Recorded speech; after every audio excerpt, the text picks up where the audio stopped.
अब अपन पढ़ रहे हैं प्रतिरोध और प्रतिरोधकों पर ताप का प्रभाव। यानी कि अभी अपन ने ये देखा था कि चालक होते हैं, मिश्र धातु होते हैं, प्रतिरोध होते हैं, अर्धचालक पदार्थ होते हैं। इन सभी पदार्थों में क्या होता है कि जब अपन ताप बढ़ाते हैं या घटाते हैं तो इनके प्रतिरोध और प्रतिरोधकता के मान में परिवर्तन आता है, यानी आर और रो के मान में परिवर्तन आ रहा है। यहाँ हम रो के रूप में ही देख रहे हैं, लेकिन जो रो के साथ होगा वही प्रतिरोधकता के साथ यानी प्रतिरोध के साथ होगा, क्योंकि अपन ये जानते हैं कि आर बराबर क्या होता है, रो एल अपॉन ए। अगर सभी के लिए एल और ए को कांस्टेंट रख दिया जाए तो रो बढ़ेगा तो आर बढ़ेगा कि नहीं बढ़ेगा, बताओ। रो बढ़ेगा। यदि किसी पदार्थ की प्रतिरोधकता के मान में वृद्धि होगी तो उसका प्रतिरोध भी बढ़ेगा ना। तो हम उसी आधार पर यहाँ पर ये बताएंगे कि जैसे जैसे प्रतिरोधकता बढ़ती है वैसे ही प्रतिरोध बढ़ता है, तो दोनों का एक ही प्रभाव है। हम यहाँ प्रतिरोधकता के रूप में देख रहे हैं, जो प्रतिरोधकता के साथ होगा वही किसके साथ होगा, प्रतिरोध के साथ होगा। तो यहाँ पर हमने धातु में लिए, देखो पदार्थों को लिया है। सबसे पहले पहला पदार्थ के रूप में चालक लिया है, दूसरा अपन ने मिश्र धातु लिए है, तीसरा अपन ने विद्युत रोधी पदार्थ लिए और चौथे अर्धचालक पदार्थ लिए हैं। ठीक है, कितने लिए हैं? सबसे पहले अपन ने वैसे तो पदार्थों का जो वर्गीकरण किया है वो चालक और कुचालक था, और फिर मैंने डिटेल में बताया था तो चालक, कुचालक और अर्धचालक थे। क्योंकि यहाँ पर धातुओं को मिश्रित करके मिश्र धातुएं भी बनाई जाती है, तो कितने हो गए अपने पास, चालक, कुचालक यानी विद्युत रोधी, अर्धचालक और साथ में कौन आ गए, मिश्र धातुएं। ठीक है, अब इन सब में सबसे पहले अपन ताप बढ़ाते हैं। मतलब हम क्या करेंगे, समान लंबाई का चालक का टुकड़ा लेंगे, मोटाई भी समान है, उसी समान लंबाई और मोटाई का मिश्र धातु का टुकड़ा लेंगे, विद्युत रोधी पदार्थ का टुकड़ा लेंगे और अर्धचालक पदार्थ का टुकड़ा लेंगे। इन सबका समान टेम्परेचर बढ़ाएंगे। तो टेम्परेचर बढ़ाने पर हम ये देखते हैं कि चालकों की प्रतिरोधकता बढ़ती है। क्यों बढ़ती है उसका कारण मैं अभी बता दूंगा। मिश्र धातुओं पर नगण्य प्रभाव पड़ता है, विद्युत रोधी पदार्थों की प्रतिरोधकता घटती है और अर्धचालक पदार्थों की भी प्रतिरोधकता घटती है। तो क्यों बढ़ती है, क्यों घटती है, किसके साथ क्या होता है वो अभी देखेंगे। पहले अपन सारणी देखते हैं, फिर अपन टेम्परेचर को एक साथ बढ़ा के देख लिया, इसकी बढ़ी, इस पर कोई ज्यादा प्रभाव नहीं पड़ा और दोनों की घट गई। फिर अपन ने क्या किया, ताप को घटाया, तीर का निशान डाउन, इसका मतलब क्या है, ताप को घटाया। ताप जब घटाया तो हम देखते हैं चालकों की प्रतिरोधकता घटती है। क्या हो गया, ताप घटाने पर चालकों की प्रतिरोधकता घट गई, यहाँ बढ़ रही थी और यहाँ क्या हो गई, घट गई। अब जो प्रतिरोधकता के साथ हो रहा है उसका उल्टा किसके साथ होगा, चालकता के साथ, क्योंकि प्रतिरोधकता और चालकता एक दूसरे के व्युत्क्रम होती है। मिश्र धातुओं के पे पहले भी कोई प्रभाव नहीं पड़ा था तो अब भी कोई ज्यादा प्रभाव पड़ेगा नहीं। और विद्युत रोधियों की जैसे ही हमने टेम्परेचर को घटाया तो प्रतिरोधकता बढ़ गई। अगर टेम्परेचर घटाते घटाते कितना कर दिया जाए, परम शून्य ताप पर ले जाया जाए तो इनकी प्रतिरोधकता अनंत हो जाती है, और जब प्रतिरोधकता अनंत होगी तो उसका उल्टा क्या हो जाएगी, चालकता शून्य हो जाती है। इसी प्रकार अर्धचालक पदार्थों में भी क्या होगा, जैसे टेम्परेचर बढ़ाएंगे तो प्रतिरोधकता घटाएंगे तो प्रतिरोधकता घटेगी। किस रूप से घटती है, चरघातांकी रूप से। ठीक है, अब यहाँ पर सूत्र दे रखा है किसको, चालकों की। जब भी तुम्हारे को ताप पे प्रतिरोधकता को समझना हो तो तुम्हें ये सूत्र याद होना चाहिए। ये सूत्र अपन ने निकाला है इसी चैप्टर में, रो बराबर m बटा n स्क्वायर टू। कैसे क्या होगा वो बताता हूँ। इसके बाद आ जाओ मिश्र धातु में, ऐसा कोई सूत्र नहीं है।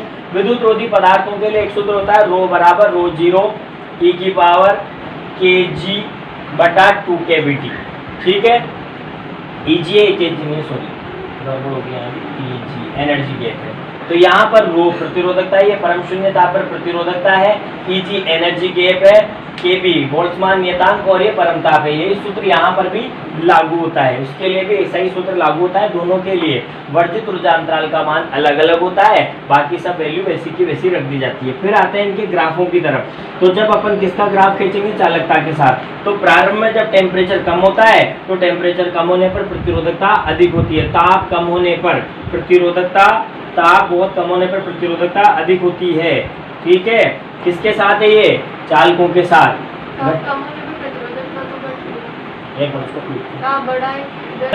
अधिक ताप है, जैसे जैसे टेम्परेचर बढ़ाते जाएंगे वैसे वैसे प्रतिरोधकता के मान में वृद्धि होगी और घटाते जाएंगे तो प्रतिरोधकता के मान में कमी आएगी। इसके बाद मिश्र धातुओं पर मैंने कहा था ज्यादा कोई प्रभाव पड़ता नहीं है, इसलिए इनका जो ग्राफ आता है लगभग सीधी यहाँ से थोड़ा सा, मतलब ये टेम्परेचर बहुत अधिक कर दिया तो भी प्रतिरोधकता कुछ है पर ज्यादा प्रभाव इस पर पड़ता नहीं है। विद्युत रोधियों के लिए कोई ग्राफ है नहीं, और अर्धचालकों के लिए अपन पढ़ेंगे और अपने सिलेबस में भी है। जब टेम्परेचर बहुत कम होता है तो ये कुचालक की भांति व्यवहार करते हैं। क्यों करते हैं? क्योंकि इनके सहसंयोजी बंध टूटते नहीं है, इस वजह से कुचालक की भांति व्यवहार करते हैं। जैसे टेम्परेचर बढ़ता जाता है वैसे वैसे प्रतिरोधकता के मान में कमी होती जाती है। अब किसके साथ क्यों क्या हो रहा है उसका मैं कारण बताऊंगा, ये सारणी तुम्हें याद रखनी है। अब मैं तुम्हें रीजन बताता हूँ कि चालकों में कब बढ़ती है और कब घटती है। रीजन क्या है इसका कि क्यों बढ़ती है और क्यों घटती है। मिश्र धातुओं के साथ ऐसा क्यों होता है, विद्युतरोधियों के साथ ऐसा क्यों होता है और अर्धचालकों के साथ क्यों होता है, मैं एक एक का कारण बताता हूँ तुम्हारे को, ठीक है। सबसे पहले अपन बात करते हैं किसकी, चालकों की। किसकी बात करते हैं? चालकों की। सबसे पहले चालकों की बात करें तो हम इस सूत्र पर आकर अटक जाते हैं। चालकों के लिए प्रतिरोधकता का सूत्र होता है रो बराबर एम बटा एन ई स्क्वायर टो। सब लोग सुनेंगे ध्यान से, रो बराबर एम बटा एन ई स्क्वायर टो। अगर इस सूत्र को ध्यान से देखो तो बेटा इसमें एम इलेक्ट्रॉन का द्रव्यमान है, ई इलेक्ट्रॉन का आवेश है, ठीक है, जो कि क्या रहेंगे? कांस्टेंट। बोलो रहेंगे कि नहीं रहेंगे? तो ये वैल्यू कौन सी हो गई? कांस्टेंट वैल्यू हो गई। इसके बाद में अगर ताप में वृद्धि कम या ज्यादा, एकदम बहुत ज्यादा ताप बढ़ा भी नहीं रहे और एकदम घटा भी नहीं रहे, तो एन भी लगभग क्या रहेगा? कांस्टेंट। यानी कि इसमें तीन राशियां कांस्टेंट रहती है, एम, एन और ई स्क्वायर। तो क्या बचा? रो समानुपाती एक बटा टो बचा कि नहीं बचा? अब टो क्या है? माध्य श्रांति काल है, तो इसकी पिक्चर समझ लेते हैं। एक इलेक्ट्रॉन यहाँ था, जैसे इसका पहले ताप नहीं था तो ये यहाँ जाकर किसी धनायन से टकरा रहा था, लेकिन जब इसको टेम्परेचर बढ़ा दिया तो इसमें समय कम लगेगा कि ज्यादा लगेगा? पहले यहाँ से यहाँ तक जाने में 3 सेकंड लग रहे थे, लेकिन ताप अधिक है, ऊर्जा अधिक मिलेगी, तो अब ये 1 सेकंड में भी यहाँ पहुंचेगा कि नहीं पहुंचेगा? अगर यहाँ पहुंचेगा तो अब टक्करों का जो समय था पहले ज्यादा लग रहा था वो अब कम होने लगा है। यानी कि जब सब टक्करों का ही समय कम होगा तो माध्य श्रांति काल तो और कम आएगा कि नहीं आएगा? जैसे ही माध्य श्रांति काल घटेगा तो बताओ प्रतिरोधकता बढ़ेगी कि नहीं बढ़ेगी? तो धात्विक चालकों में ताप बढ़ाने पर, धात्विक चालकों में ताप बढ़ाने पर माध्य श्रांति काल घटता है, इसीलिए प्रतिरोधकता बढ़ती है। यहां से तुम्हें समझाना पड़ेगा, धात्विक चालकों में ताप बढ़ाने पर माध्य श्रांति काल घटता है, यानी टक्करें जल्दी जल्दी होती है, इसलिए उनका औसत कम आता है और इसके कारण प्रतिरोधकता के मान में वृद्धि होती है। इसके कारण क्या होता है? प्रतिरोधकता के मान में वृद्धि होती है। ये किसके लिए है? चालकों के लिए। तो अब समझ में आ गई होगी बात, ग्राफ भी बनाएंगे तो भी समझ में आ रहा होगा। धात्विक चालकों में ताप बढ़ाने पर प्रतिरोधकता बढ़ती है और ताप घटाने पर प्रतिरोधकता घटती है। साफ साफ दिख रहा है, ताप बढ़ा रहे हैं प्रतिरोधकता बढ़ रही है, ताप घटाएंगे प्रतिरोधकता घटेगी। यानी कहने का अर्थ ये हो गया कि जैसे जैसे टेम्परेचर बढ़ेगा तो प्रतिरोधकता बढ़ेगी, टेम्परेचर घटेगा तो प्रतिरोधकता भी घटेगी। है ना, उसके साथ जैसा का जैसा ही होगा, सीधे सीधे समानुपाती मान सकते हो धात्विक चालकों के लिए। तो मैं सीधा एक, ये लिखने वाला संबंध नहीं है लेकिन समझाने वाला संबंध है, रो धातु समानुपाती ताप। अगर ताप बढ़ेगा तो प्रतिरोधकता बढ़ेगी, ताप घटेगा तो प्रतिरोधकता घटेगी। इसको हम सीधे, संबंध नहीं है सीधा, पर मैं समझाने के लिए ये भाषा लिख रहा हूँ, समझ गए। इसके बाद में आ जाओ मिश्र धातुओं में, दिमाग लगाने की कोई जरूरत नहीं है। मिश्र धातुओं का जो उपयोग किया गया है, इनका जब प्रैक्टिकल करके देखा गया तो दो मिश्र धातुओं को मिलाने पर, उन पर ताप बढ़ाने पर और ताप घटाने पर कोई ज्यादा प्रभाव नहीं पड़ा। इसी वजह से तुमने देखा होगा कि अपने प्रेस का जो पत्ता होता है, जो उसके बीच में लगता है, वो नाइक्रोम का बना होता है। पड़ा होगा, प्रेस के अंदर एक पत्ता निकलता था, पुरानी प्रेस है, आजकल तो प्रेशर वाली आती है जिसमें बीच में एक पत्ता आता था, अपन कहते थे प्रेस का पत्ता जल गया। तो पत्ता कुछ भी नहीं था, नाइक्रोम का बना हुआ था। टेम्परेचर बढ़ाते थे या सॉरी अपन उसको वोल्टेज देते थे हाई, तो न तो वो उस पर ज़्यादा इफेक्ट करता था, न उसमें ज़्यादा ऊर्जा उत्पन्न होती थी, तो वो ज़्यादा प्रभावशील नहीं था। इस वजह से अपन उसका उपयोग करते थे। आज भी तुमने देखा होगा घरों में वो पानी गर्म करने की जो रोड आती है, वो भी तुम्हारी मिश्र धातु की ही बनी होती है। क्यों बनाई जाती है? उसकी जगह तांबे की क्यों नहीं बनाते? अरे भैया तांबे की बना देंगे तो वो पिघल जाएगी, इसलिए अपन उसके स्थान पर किसका उपयोग करते हैं? मिश्र धातुओं का। तो इन पर ज्यादा प्रभाव पड़ता नहीं है। अब आ जाओ तुम किस पर? विद्युत रोधियों की। तो इस हाँ, वो फिलामेंट लगा होता है बल्ब में, टंगस्टन का। विद्युत रोधी पदार्थों की बात करता हूँ, हाँ वो भी मिश्र धातु है एक तरीके से। विद्युत रोधी पदार्थों की बात करता हूँ। विद्युत रोधी पदार्थों में अगर अपन चलते हैं तो विद्युत रोधी पदार्थों को यूं ही दिमाग से सोच लो। विद्युत रोधी किसे कहते हैं? कुचालकों को। कुचालक कहते हैं कि किसे हैं? जिनके लिए संयोजकता बैंड और चालकता बैंड, सॉरी चालकता ऊपर आएगा, संयोजकता नीचे आएगा। संयोजकता बैंड। अब इनके मध्य वर्जित ऊर्जा अंतराल यानी कि ये जो एनर्जी गैप है Eg जो यहाँ पर अपन इस्तेमाल कर रहे हैं वो बहुत अधिक होता है, 3 इलेक्ट्रॉन वोल्ट से भी अधिक होता है। अतः यहाँ वाले इलेक्ट्रॉन जब तक चालकता बैंड में जाएंगे नहीं तब तक चालकता दर्शाएंगे नहीं। तो क्या करें अपन, तो बहुत कम ताप है, ताप कम या ताप बढ़ाना शुरू करते हैं। जैसे जैसे टेम्परेचर बढ़ेगा यहाँ का कोई ना कोई इलेक्ट्रॉन ऊपर जाएगा कि नहीं जाएगा, जैसे ही इलेक्ट्रॉन जाएगा तो चालकता बढ़ेगी और प्रतिरोधकता घटेगी। तो यही तो लिख रखा है, धात में विद्युत रोधी पदार्थों में ताप बढ़ाने पर, विद्युत रोधी पदार्थों में ताप बढ़ाने पर प्रतिरोधकता घटती है। क्यों घटती है? क्योंकि चालकता बढ़ती है। जैसे इलेक्ट्रॉन मुक्त होगा तो चालकता ही बढ़ी ना, क्योंकि चालकता किसे कहते हैं? आवेश वाहकों की संख्या ज्यादा होना, उससे आसानी से गति करना ही क्या है? चालकता है।